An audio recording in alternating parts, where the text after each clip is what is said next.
કેમ છો બાળકો, મજામાં? તો આપણે અહીંયા અક્ષરો છે એ આડાવળીને લખેલા છે.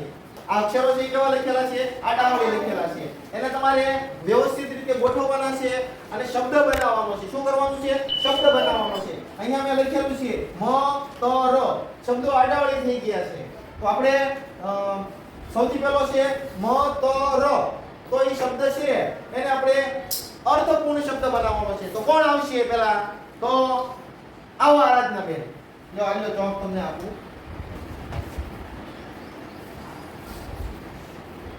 મ ત ર છે. આ શબ્દો આડાવળી થઈ ગયા છે. તમારે આને વ્યવસ્થિત શબ્દ બનાવવાનો છે. તો તમે બનાવો. વિચાર કરીને વ્યવસ્થિત બનાવજો. વિચાર કરજો તમે.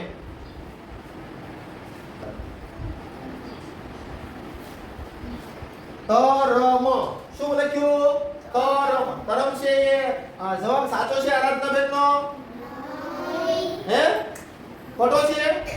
તમે વિચાર કરો તો બેટા. આ મ ત ર છે તો એનો તરમ. તરમ નું કઈ થાય? તરમ એટલે શું કહેવાય? તરમ એટલે કઈ કહેવાય? તરમ નો કઈ અર્થ થાય છે? હે? તરમ નો કઈ અર્થ થતો નથી. ચાલો હવે તમારામાંથી કોને આવડે છે આ સાચો જવાબ? તો કોણ આવશે? ખુશાલીબેન ને બોલાવી આપણે. ખુશાલીબેન આવો. હાલ્યો એક મિનિટ.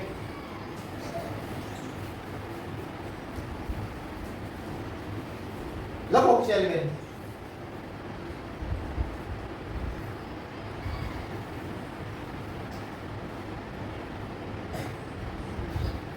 સાચો જવાબ છે? Very good. તાળી પાડજો. તો મ ત ર. તો આ ર છે એ પહેલા આવશે. પછી વચ્ચે શું આવશે? મ આવશે. અને છેલ્લે શું આવશે? ત આવશે. એટલે શબ્દ કયો બનશે? રમત. રમત આપણે બધા રમ્યા ને? એ રમત. આ શબ્દનો અર્થ સાચો થશે રમત. સાચો શબ્દ શું બનશે? રમત. હવે એની પછીનો સરસ. Very good. બેસી જવાય. હવે બીજો છે કલીચ. કલીચ. ચાલો તમારામાંથી કોણ આવશે? આરાધ્યાબેન આવો. હાલો તમે વિચારી લખજો. વિચાર કરજો. કલીચ. તો એનો સાચો જવાબ શું થશે? શબ્દ ગોઠવવાના છે.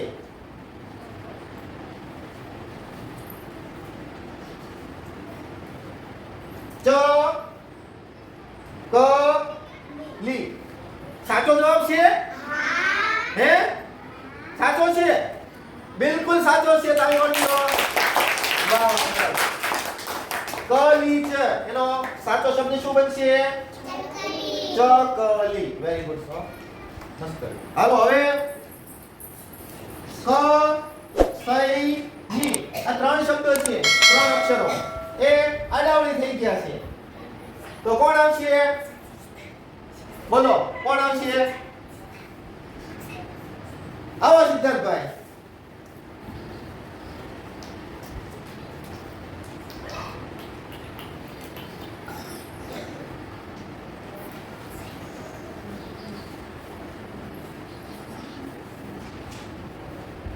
શું બન્યો શબ્દ? શું બન્યો? સૈનિક. તો આ શબ્દ જે બન્યો એ તમને કેવો લાગે છે? સાચો લાગે છે? બિલકુલ સાચો છે. Very good. હાલો ત્યાર પછીનો શબ્દ છે જુખર.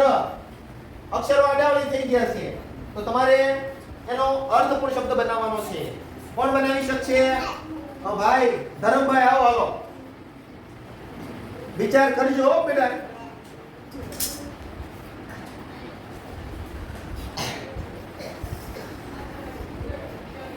અક્ષર થોડા મોટા પાડો બેટા.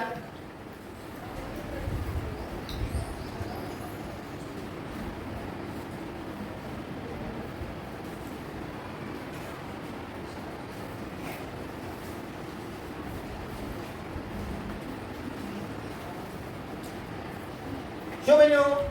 આ શું લખ્યું છે તમે? આ ખ ખ ખજૂર. તો જવાબ કેવો લાગે છે તમને બધાને? સાચો છે ખોટો? બિલકુલ સાચો જવાબ છે. Very good.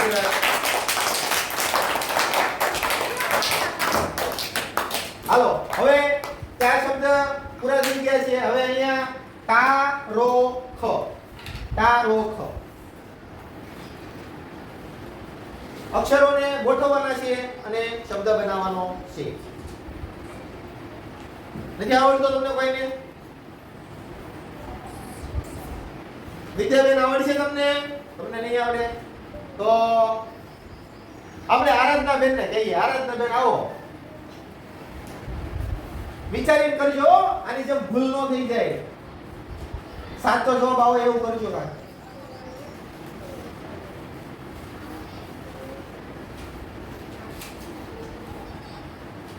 શું બેનો જવાબ વાંચો તો ત્યાં જોરથી, થોડું અવાજ આવે. ખટારો. તો તમને સાચો જવાબ લાગે છે? સરસ, વેરી ગુડ. ખટારો.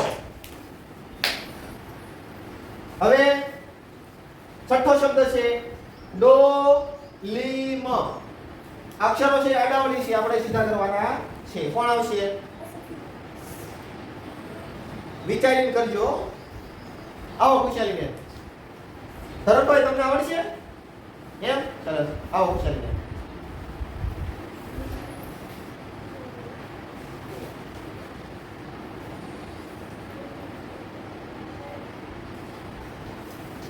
વાંચો તો બેટા, શું લખ્યું છે? વાંચો, શું છે? સાચો જવાબ લાગે છે તમને? ખૂબ સરસ, સાચો જવાબ છે. આ વચ્ચેનો જે લી છે એ પહેલા આવશે. લી પછી શું આવશે? મ આવશે અને પછી આવશે ડો. લીમ ડો. લીમડાનું ઝાડ હોય ને એ લીમડો. ચાલો હવે સાતમો શબ્દ. આવો ધરમભાઈ.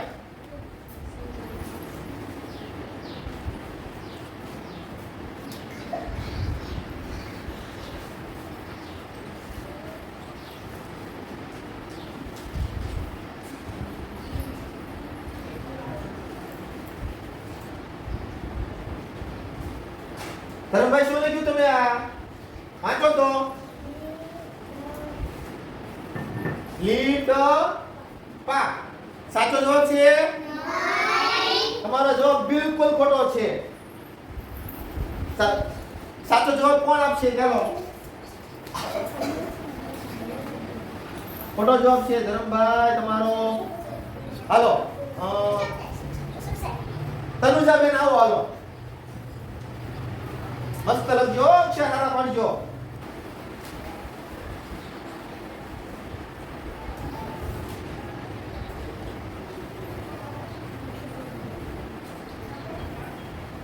શું બન્યું? પાલી. સાચો જવાબ છે? વેરી ગુડ, બિલકુલ સરસ. હવે છેલ્લો ટીખોલ. ચાલો, આવડતું હોય જલ્દી ફટાફટ ઉચાગરી કરો. આવો સિદ્ધાર્થભાઈ.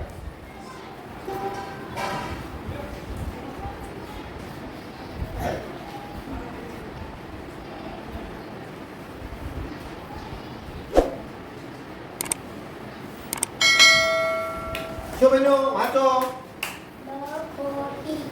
લખોટી. સાચો જવાબ લાગે છે કે? સરસ, વેરી ગુડ. ખૂબ સરસ. તો મતર એનો સાચો શબ્દ બનશે રમત. કલીચ એમાં એનો સાચો જવાબ છે ચકલી. કસૈની સૈનિક. પછી ખજૂર. ખટારો. લીમડો. ટપાલી અને છેલ્લું છે લખોટી. રેડી?